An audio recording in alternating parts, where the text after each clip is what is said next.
Let's discuss these latest developments now with Foad Izadi, who's an associate professor at the University of Tehran, joining us from the Iranian capital. Professor Izadi, thank you so much for your time. So Iranian officials are now speaking of a new regime in the Strait of Hormuz. Is Iran claiming de facto control over an international waterway? You know, the Strait of Hormuz is not international waters. International ships pass through territorial waters of Iran and Oman. You know, you're in Doha, you're in Al Jazeera building. There are a lot of international people that pass through the Al Jazeera building. Right. But that building is in Qatari territory. It doesn't just but because the territorial waters of Iran is 12 that, nautical miles, Professor, trying to impose an exclusion zone on both Iranian and territorial and Omani territorial waters. Iran can impose its will on the Omani side, can it? Are you familiar with continuous waters? We have territorial waters in, the conventional law of seas. We have continuous waters and territorial waters. Continuous waters are 12 miles, 12 additional miles, and based on conventional law of seas, the laws of the coastal country should be respected in the continuous waters. 12 plus 12 is 24, the Strait of Hormuz is 21, so Iran has 3 extra miles that Iran doesn't know what to do with because there are no waters left. And the same thing is true with regard to Oman. Iran's foreign minister was in Oman last week. They're coordinating. Under the conventional law of seas, you have passage, but the terminology, Article 17, is innocent passage. So if you have a country that attacks a coastal states, kills 3,500 civilians. Right. But, Professor, if every regional country adopted this approach that you're describing that now, wouldn't that effectively dismantle freedom of navigation worldwide? Yes, we had one of your producers coming online. That's why I stopped. The freedom of navigation is good. We are at war with the United States and Israel. Iranians are.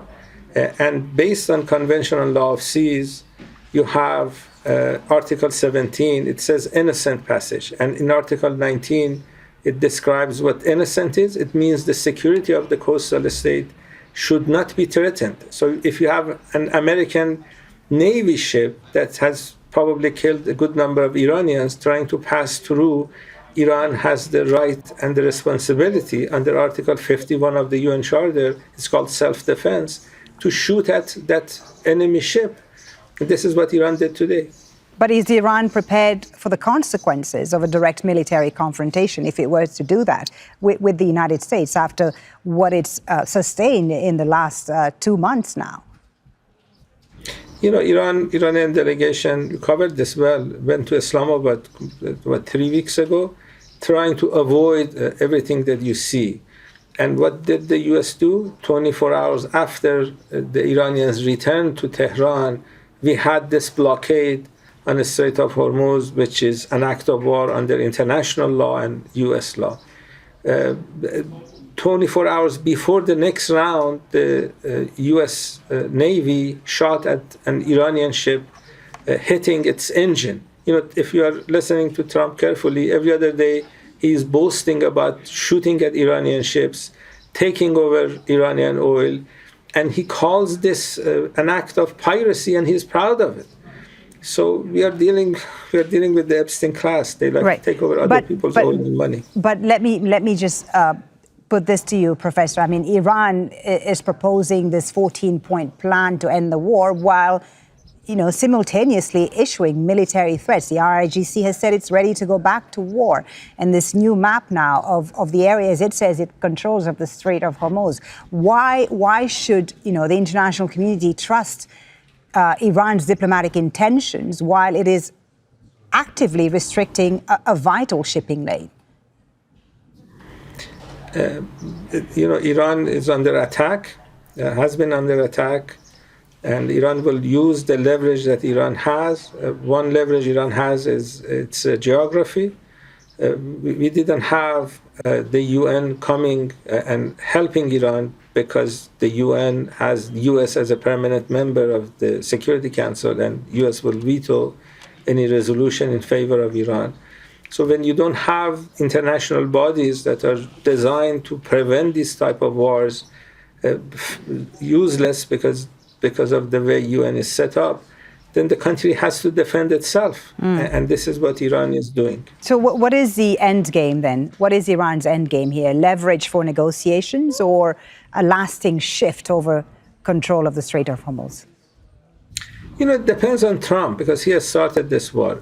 He can realize that this is a failed policy, then he can declare victory. He has this capacity to declare victory when he's failing. And then he can take over Greenland or Canada or do other things. Or he can continue this war in order to get Iran's oil, change Iran's government. It depends on him, because Iran was trying to avoid war. You probably heard the Omani foreign minister's interview with CBS saying that an agreement was possible within 24 hours before the war. U.S. was not interested in that. We need to wait and see whether the U.S. is interested this time. Okay. I don't know. We've heard Iranian officials, Professor Izadi, say that U.S. demands are unreasonable. Can you specify what Iran considers unacceptable and where it's willing to compromise? Okay, I didn't get the last part of your question. Where is Iran willing to compromise on? Yeah. Iran can do something similar to what Iran did in 2015, limit its nuclear program extensively, have extensive inspection of Iranian nuclear sites. That is what Iran can do. Iran cannot limit its missile program, because next time Israelis attack Iran, Iran needs these ballistic missiles to hit Tel Aviv and Haifa. And Iran cannot change its borders. Iran cannot give up its oil. There are some limitations on what a country can do. What Iran can do is, if Trump is worried about Iran's nuclear program, Iran can work and resolve that issue the same way Iran did in 2015. Professor Izadi, thank you so much for talking to us and sharing the view there from Tehran. Foad Izadi is a professor at the University of Tehran. Thank you for your time.